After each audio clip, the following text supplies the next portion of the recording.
Rumah tua di ujung desa. Desa Sukatani adalah desa kecil yang terletak di kaki Gunung Salak. Dikelilingi oleh hutan lebat dan sawah hijau, desa ini tampak damai bagi siapapun yang datang dari luar. Namun, penduduk setempat tahu bahwa di balik ketenangan itu, tersembunyi kisah-kisah kelam yang tak pernah dibicarakan terang-terangan. Salah satu di antaranya adalah tentang sebuah rumah tua di ujung desa, tepat di batas hutan yang dipercaya dihuni oleh sesuatu yang tak kasat mata. Namaku Raka. Aku jurnalis lepas yang sudah lama tertarik dengan kisah-kisah urban legend di pelosok Indonesia. Ketika aku mendengar soal rumah perjanjian di Sukatani dari seorang narasumber di Jakarta, rasa penasaran mengalahkan logika. Tanpa pikir panjang, aku segera menuju desa itu dengan peralatan dokumentasi seadanya. Aku tiba di Sukatani menjelang sore. Udara terasa lembab dan berat, seperti mengisyaratkan bahwa malam akan turun lebih cepat dari biasanya. Kepala desa menyambutku dengan senyum kaku saat aku menjelaskan tujuan kedatanganku. Rumah itu sebaiknya jangan Mas datangi. Kami sudah biarkan kosong selama lebih dari 20 tahun. Tidak ada yang berani mendekat, bahkan siang hari sekalipun, katanya sambil melirik ke arah timur desa. Aku bertanya apa yang membuat rumah itu begitu ditakuti. Ia hanya menjawab pendek. Dulu ada yang membuat perjanjian di sana. Setelah itu, satu persatu mereka mati. Malam itu aku menginap di rumah seorang warga yang masih bersedia menampungku, Pak Darto.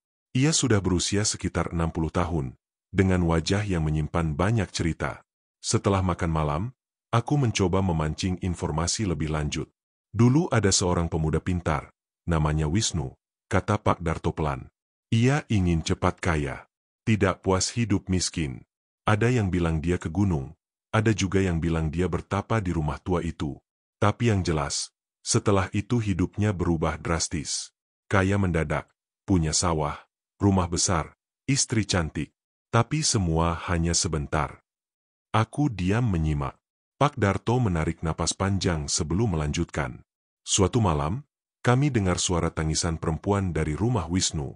Bukan tangisan biasa. Panjang, serak, penuh luka. Esoknya, Wisnu ditemukan tergantung di belakang rumah. Wajahnya, suara Pak Darto gemetar, wajahnya seperti melihat neraka. Cerita itu menambah hasratku untuk menyelidiki rumah tua itu.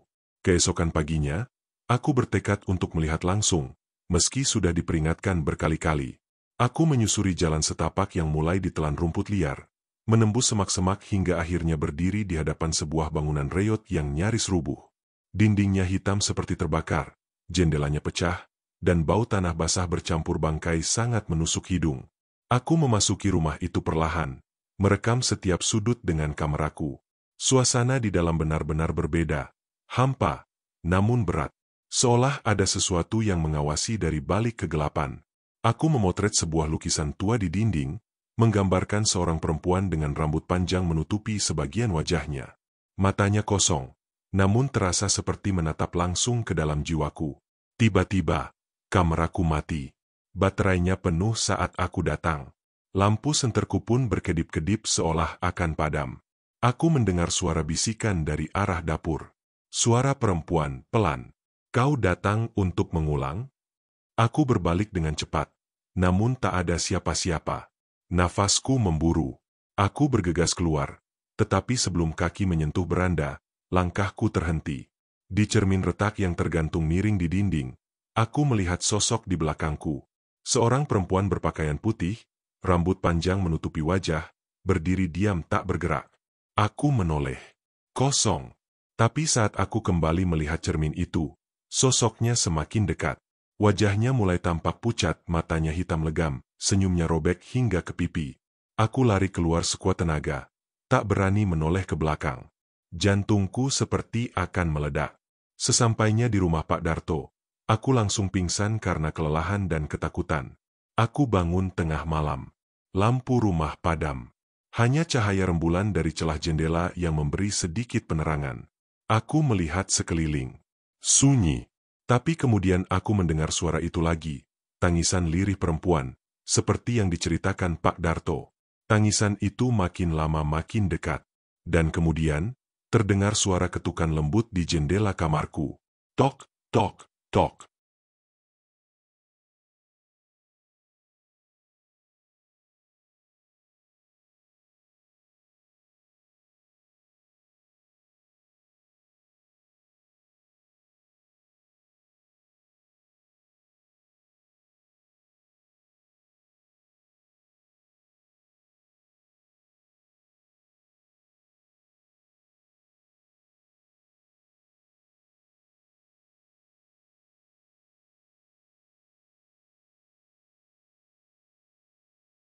Tok, tok, tok.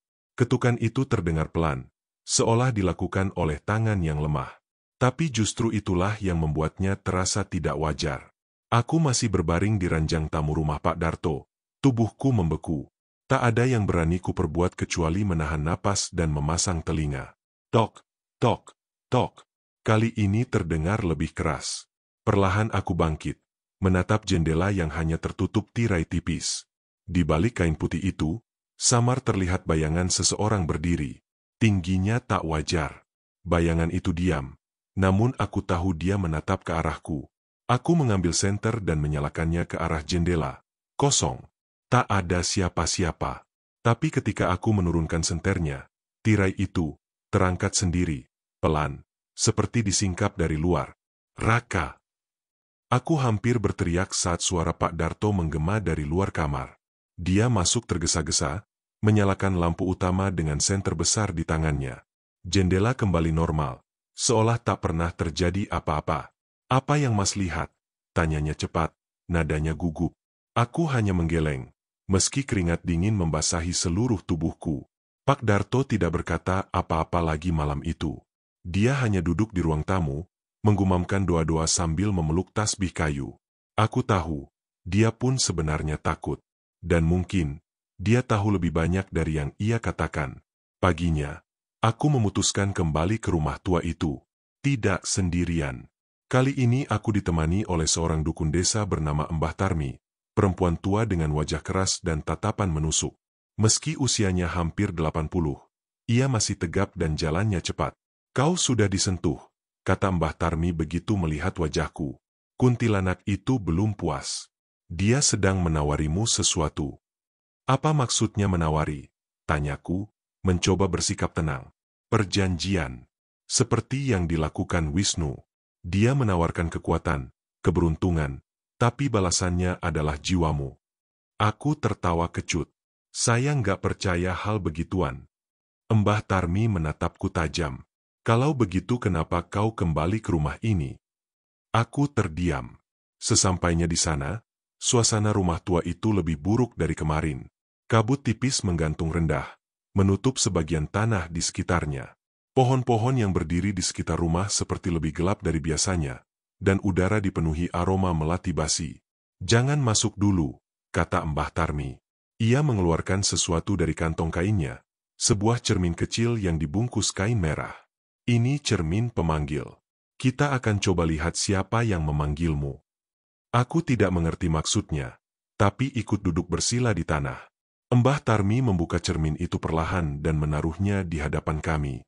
Ia mulai merapalkan mantra, suaranya lirih namun jelas.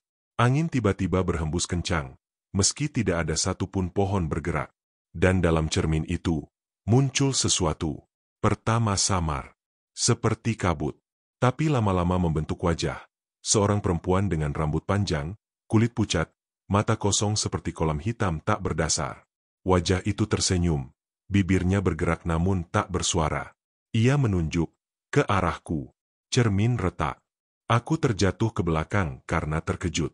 Tapi Mbah Tarmi tetap tenang. Dia menginginkanmu. Karena kau yang datang tanpa diundang. Kau memanggilnya. Aku tidak memanggil siapa-siapa.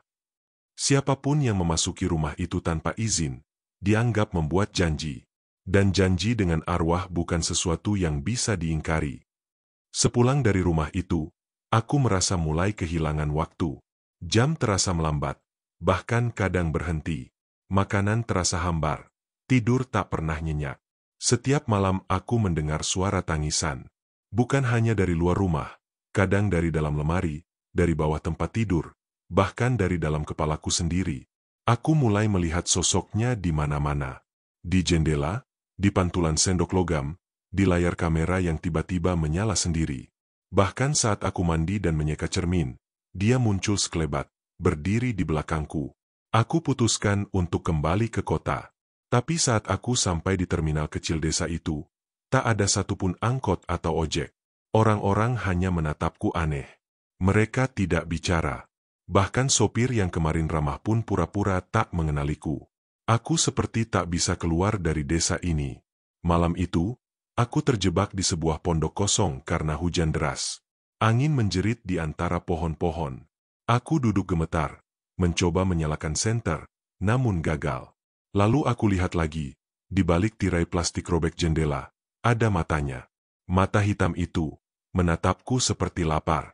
Raka. Suara itu memanggil. Kali ini jelas. Bukan dari mimpi. Raka, ulangi janjinya. Aku menutup telinga. Menjerit. Aku tidak buat janji.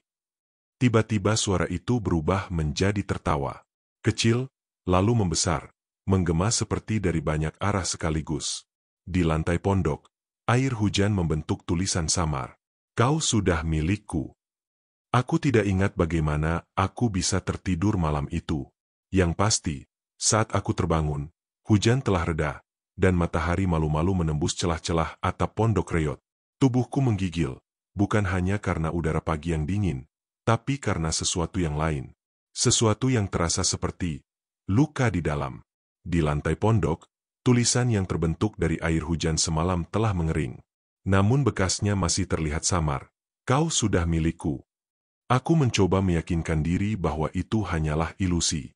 Tapi bau melati yang menyengat, yang seharusnya lenyap bersama hujan, justru makin pekat. Aku keluar dari pondok, berjalan menyusuri jalan tanah kembali ke rumah Pak Darto. Langkah kakiku terasa berat, seolah tanah menarikku ke bawah.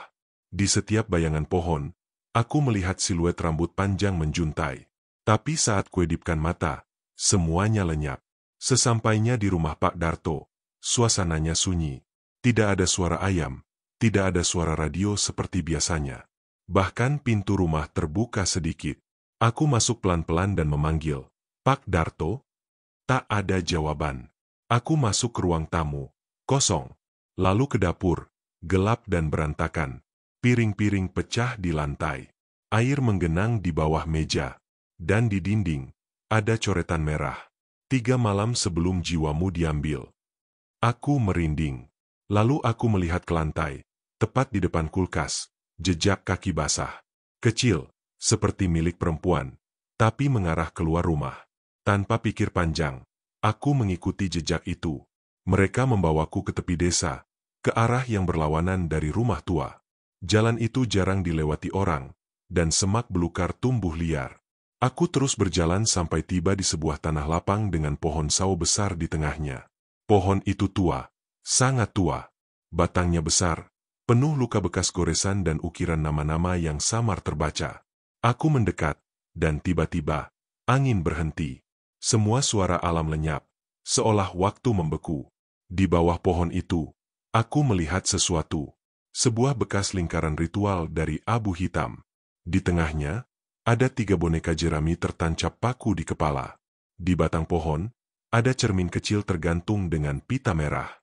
Dan di akar-akarnya, tanah tampak basah seperti baru digali. Aku jongkok, menyentuh tanah itu, lumpur. Tapi saat aku angkat tangan, ternyata darah. Bau amisnya membuatku mual. Dan saat aku hendak berdiri, tanah itu tiba-tiba bergerak. Seolah bernapas. Dari sela-sela akar, muncul tangan pucat yang mencoba meraih kakiku. Aku mundur tergesa, terjatuh. Tapi sebelum bisa berdiri, tangan itu mencengkeram pergelangan kakiku. Kuku-kukunya panjang dan dingin. Aku menjerit dan menendang. Akhirnya berhasil melepaskan diri. Saat aku berdiri, sosok itu keluar dari balik pohon. Rambutnya menjuntai menutupi wajah. Gaunnya putih dan compang-camping, penuh noda tanah dan darah. Dan ketika ia mengangkat wajahnya, aku tak bisa bergerak. Wajah itu bukan sekadar hantu. Itu wajah Sari. Sari adalah mantan kekasihku yang meninggal 5 tahun lalu dalam kecelakaan. Tapi bagaimana mungkin? Kenapa kau tinggalkan aku, Raka? Suara itu lirih, serak seperti menahan amarah dan luka. Kenapa tak kau cari jasadku? Aku gemetar. Sari, itu kamu? Tapi, kamu sudah mati. Ia berteriak, dan seluruh pohon bergetar. Sari sudah mati, tapi kau buat perjanjian itu tanpa sadar. Kau buka pintu untukku. Tiba-tiba sosok itu berubah. Dari wajah Sari, menjadi wajah perempuan lain, lebih tua, dengan mulut robek dan mata yang terus mengalirkan darah hitam. Ia tertawa, lalu menunjuk ke arah pohon. Dari balik akar-akar itu, muncullah 4 kepala manusia, terkubur setengah badan, matanya membelalak seolah sedang dalam teror abadi. Aku berlari sekuat tenaga, kembali ke desa. Tapi entah bagaimana, jalan terasa tak berujung. Setiap tikungan membawaku kembali ke pohon sawo. Setiap jejak kakiku berputar di tempat yang sama. Aku terjebak. Malam menjelang. Aku duduk di bawah pohon sawo, kehabisan tenaga. Lalu, dari balik semak, muncul cahaya kecil. Seseorang membawa lampu minyak. Mbah Tarmi. Raka, jangan bicara apapun. Kau sudah diburu. Tapi belum terlambat. Ia menggambar lingkaran garam di sekelilingku, menaruh cermin pemanggil di depan pohon. Dia menggunakan wajah sari untuk membuatmu lemah. Itu bukan kekasihmu. Itu hanya wujud yang dipinjam. Kenapa aku? Kenapa dia ingin aku? Mbah Tarmi menatapku dalam-dalam. Karena darahmu pernah terikat padanya. Aku tak mengerti. Kau pernah nyaris mati, bukan? Waktu kecil. Di sungai. Tenggelam. Aku mengangguk perlahan. Ingatan itu kabur, tapi memang pernah terjadi. Saat itu, seseorang menyelamatkanmu. Tapi bukan manusia. Dia yang menyelamatkanmu. Dan sebagai gantinya, ia menandaimu. Menunggumu kembali. Aku menutup wajah, gemetar. Ini lebih dari sekadar kisah urban legend. Ini adalah takdir. Masih ada cara memutuskan perjanjiannya, kata Mbah Tarmi. Tapi kau harus kuat. Dan kau harus kembali ke tempat pertama kali kau melihatnya. Ke rumah tua itu. Di sana, janjimu bisa dibatalkan. Atau, kau akan menjadi bagian dari pohon ini, selamanya. Malam itu aku bersiap. Cermin pemanggil di tangan. Garam, bunga kantil, dan potongan rambutku sendiri diikat jadi satu. Bagian dari ritual pemutusan janji. Dan aku tahu, malam ini mungkin malam terakhirku.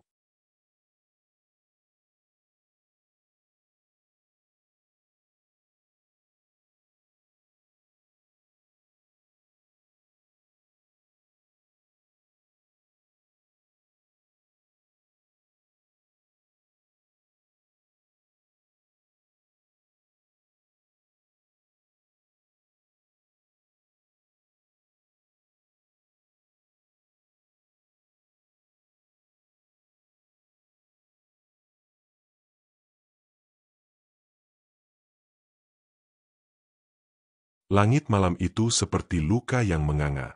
Gelap, mendalam, tanpa bintang. Aku dan Mbah Tarmi berjalan menuju rumah tua itu, menyusuri jalan setapak yang terasa semakin panjang dan menyempit, seolah tanah enggan membiarkan kami mendekat. Jangan lihat ke belakang, apapun yang terjadi, ujar Mbah Tarmi tanpa menoleh. Dia akan mencoba menggoda pikiranmu, membuatmu ragu. Aku hanya mengangguk. Cermin pemanggil tergenggam erat di tanganku. Di pinggangku tergantung kantong kecil berisi garam dan bunga kantil, serta seutas benang merah dari rambutku sendiri yang telah diikat dengan doa-doa pemutus. Saat rumah tua itu mulai terlihat, angin mendadak berhenti. Bahkan daun-daun pun tak bergerak. Waktu terasa beku. Kami berdiri di depan pintu rumah itu. Catnya yang sudah mengelupas mengeluarkan bau busuk bercampur jamur dan sesuatu yang lebih tua, aroma kematian. Papan lantai berderit saat kami melangkah masuk. Tempatkan cermin di tengah ruangan, hadapkan ke arah barat, kata Mbah Tarmi sambil menyebar garam di setiap sudut. Aku mengikuti instruksinya. Tanganku gemetar tapi tekadku bulat. Dalam hatiku, aku memanggil nama Sari. Aku tahu itu bukan dia, tapi ada bagian dari diriku yang masih ingin percaya bahwa mungkin sebagian dirinya masih tertinggal di sana. Ritual dimulai. Mbah Tarmi duduk bersila, membaca mantra dengan bahasa yang tak ku mengerti. Suaranya bergema seperti berasal dari banyak mulut sekaligus. Cermin di depanku mulai berembun, walau suhu ruangan justru menghangat secara tidak wajar. Kemudian dari balik cermin, ia muncul. Rambut panjang, wajah penuh luka, bibir menghitam seperti dibakar. Tapi bukan itu yang membuatku tercekat. Ia tersenyum. Dan senyum itu terlalu manusia untuk ukuran hantu. Raka. Suaranya pelan, tapi memenuhi seluruh ruangan. Kau kembali. Sudah saatnya kita selesaikan janji ini. Aku tak pernah membuat janji, bentakku, walau suaraku nyaris tak terdengar di tengah gemuruh jantungku. Tapi kau memanggilku. Kau menatap cermin itu. Kau memasuki rumah ini tanpa izin. Kau adalah bagian dari perjanjian, walau tanpa sadar. Aku menatapnya dengan ngeri. Di cermin, ia mulai berubah bentuk. Rambutnya menjuntai seperti akar, tangannya memanjang seperti cabang-cabang pohon yang membusuk. Dari tubuhnya keluar bayangan-bayangan, wajah-wajah orang yang mungkin pernah menjadi korbannya. Salah satunya, Pak Darto. Aku menjerit. Tidak, dia tidak ikut. Tapi wajah Pak Darto tampak mematung, dengan mata kosong dan air mata hitam mengalir dari pelipisnya. Ia membuka mulutnya, dan dari sana keluar suara, bukan manusia. Kau telah membuka pintu. Cermin itu tiba-tiba retak, dan dari sana keluar asap hitam tebal yang mengisi ruangan. Mbah Tarmi berteriak, "Raka, ikuti suaraku. Jangan lihat ke dalam asap. Tundukkan kepala." Tapi dalam asap itu, aku mendengar sesuatu. Suara Sari. "Raka, tolong aku masih di sini." Aku ragu. Hanya 1 detik. Dan itu cukup. Asap itu membentuk pintu di tengah ruangan. Tinggi, hitam, dan berdenyut seperti jantung yang hidup. Di atasnya tergantung sebuah papan kayu lapuk bertuliskan, "Pintu yang tidak boleh dibuka." Tapi di balik pintu itu, aku bisa mendengar tangisan Sari. Tangisan yang sama seperti dulu, saat dia terluka, saat dia kehilangan orang tuanya, saat aku meninggalkannya terakhir kali karena pertengkaran sepele. Aku melangkah maju. "Raka, jangan!" teriak Mbah Tarmi. Terlambat. Tangan kiriku menyentuh gagang pintu. Begitu pintu terbuka, dunia terbalik. Aku berdiri di hutan, tapi bukan hutan yang tadi. Ini seperti dimensi lain. Pohon-pohon berdarah, tanah bernapas, langitnya merah seperti luka terbuka. Di tengah hutan itu, ada rumah tua yang sama, namun lebih besar dan seperti hidup. Berdetak, bernapas, seolah terbuat dari daging dan tulang. Dan di sana, dia menungguku. Kuntilanak itu, dalam wujud aslinya. Rambutnya bukan lagi sekadar helaian, tapi untaian ular dan akar berduri. Matanya seperti jurang tak berujung, dan tubuhnya memanjang, melilit pohon-pohon di sekitarnya. "Selesaikan janjimu, Raka. Beri aku tubuhmu. Jadilah wadahku. Maka semua akan selesai." Tidak. Aku mengangkat cermin pemanggil, dan membaca mantra pemutus yang diajarkan Mbah Tarmi. Dengan suara gemetar, dadaku sesak, tapi aku terus membaca. Kuntilanak itu meraung. Jeritannya membuat pohon-pohon runtuh. Bayangan Sari muncul lagi di belakangnya. Menangis. "Jangan tinggalkan aku lagi, Raka." Air mataku jatuh. "Aku tidak meninggalkanmu, Sari. Tapi kamu bukan milik mereka. Kita harus lepas." Aku lemparkan cermin itu ke tanah dan pecahkan dengan batu. Ledakan cahaya merah menyilaukan segalanya. Teriakan, tawa, tangisan. Lalu, hening. Aku terbangun di rumah Pak Darto. Napas tersengal. Hari sudah pagi. Mbah Tarmi duduk di sampingku. Wajahnya pucat. "Pintunya sudah tertutup," katanya lirih. "Tapi tidak sepenuhnya. Masih ada yang tertinggal." Aku menatap tanganku. Ada bekas luka merah melingkar di pergelangan, seperti tanda ikatan. Tanda janji. "1 malam lagi, Raka," kata Mbah Tarmi. "Jika kau bertahan malam ini, perjanjiannya akan benar-benar putus." Aku menarik napas panjang. Malam ini, penentuan.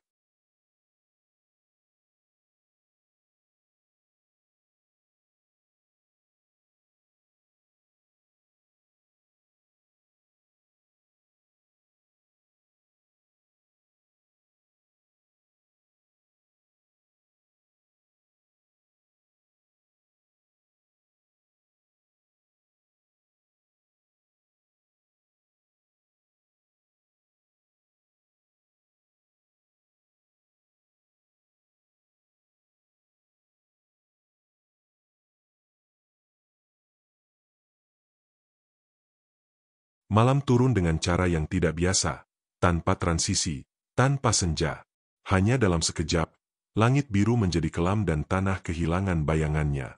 Udara berat, seolah dipenuhi bisikan yang tak terdengar.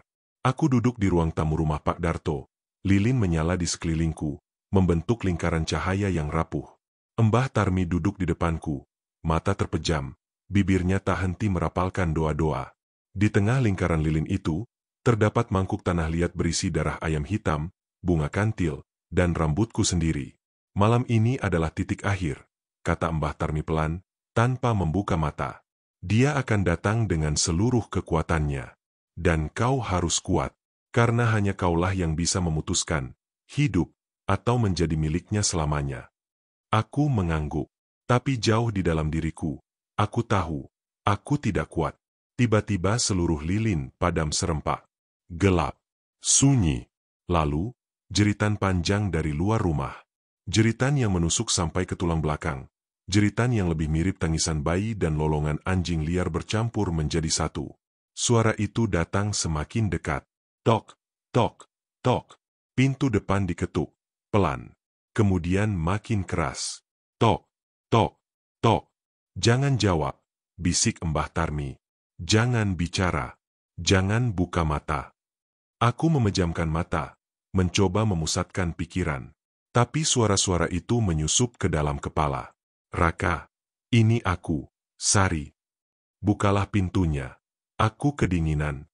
Kau janjikan kita akan bersama, selamanya. Tanganku gemetar. Air mata mulai mengalir. Aku tahu itu bukan Sari. Aku tahu semua ini tipu daya. Tapi suaranya, benar-benar seperti dia. Aku tetap memejamkan mata. Tapi dalam gelap itu, aku melihat sesuatu. Kilasan-kilasan. Sari di rumah sakit, menangis. Sari berdiri di pinggir jalan, menungguku. Sari di bawah hujan, meneriakkan namaku. Dan akhirnya, Sari di dalam mobil itu, saat kecelakaan merenggut nyawanya. Aku menjerit. Brak. Pintu terbuka sendiri. Angin berhembus kencang. Seluruh benda di ruangan beterbangan. Lilin-lilin menyala lagi dengan api biru. Dan dari pintu itu, dia masuk. Kuntilanak itu kini benar-benar menampakkan wujud aslinya. Tinggi menjulang. Rambutnya menjuntai hingga lantai, penuh darah dan belatung. Mulutnya robek hingga ke pipi. Dan dari sana, ribuan suara berbisik, menjerit, menangis bersamaan. Ia melayang mendekatiku. Saatnya menepati janji. Raka. Aku mencoba berdiri, tapi kakiku kaku. Ia mendekat, wajahnya hanya sejengkal dariku. Dan saat itu, tiba-tiba sesuatu dalam diriku meledak. Kenangan, penyesalan, cinta, dendam. Aku menjerit. Aku tidak pernah menjanjikanmu apa-apa. Mbah Tarmi bangkit dan menaburkan abu tulang ayam ke arah makhluk itu.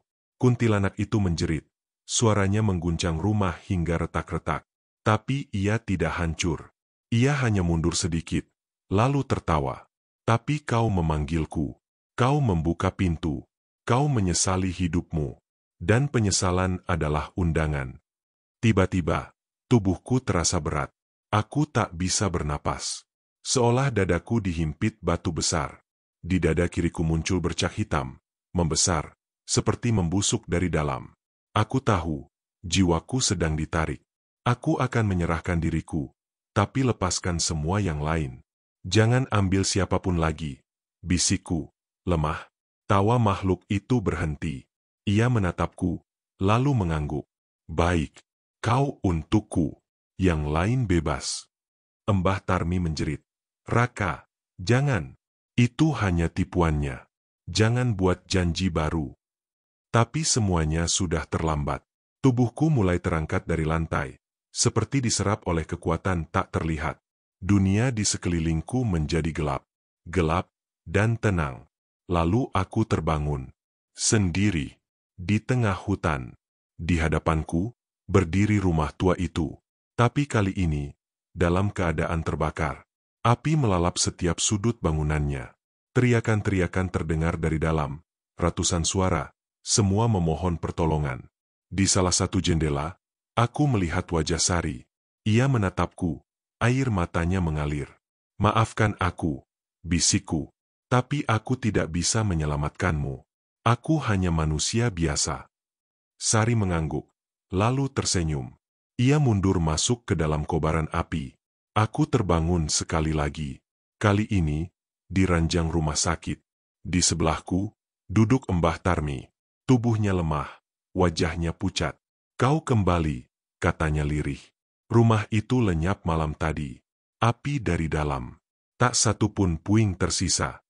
Aku mencoba bangkit. Tubuhku masih sakit. Tapi aku sadar satu hal.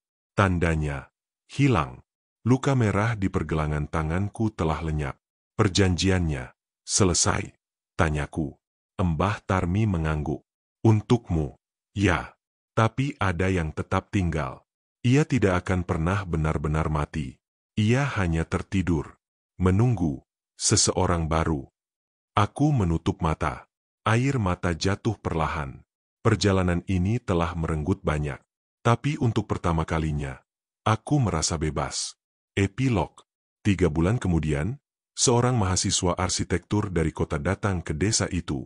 Ia tertarik pada kisah urban legend rumah tua yang konon bisa memanggil kembali arwah masa lalu. Tak ada yang menghalangi, tak ada yang memperingatkan. Dan suatu malam, saat ia menatap ke cermin di penginapan tua, ia melihat wajah seorang perempuan berdiri di belakangnya. Rambut panjang, senyum perlahan terbentuk. Sudah waktunya membuat perjanjian baru,